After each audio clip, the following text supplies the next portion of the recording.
Ang issue nato karong adlaw ang bana nga gabi na muuli.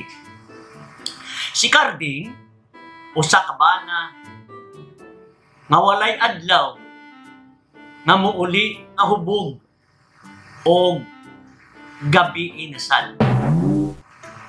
Walay klaro kay gabi na permanente muuli. Giingnan siya sa asawa, Carding, tistingi ugma, nga gabi na sad ka muuli, kay balos yun ko. Hurot na ako ang pasensya o pailob nimo. Di na ko kaagwan. Mitubag si Carding, pagbalos. O usa ka adlaw ni ana, gabi na wala maghihapon si Carding.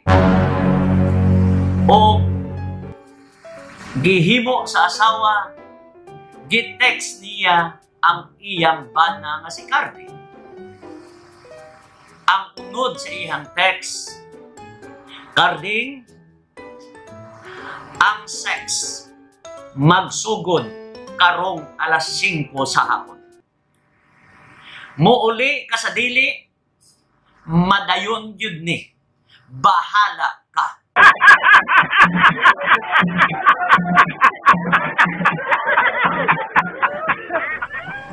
Mga pamalando, ang tanang mga pag-antos nato na ay katapusan o ang matang pasensya na ay mga putlanan.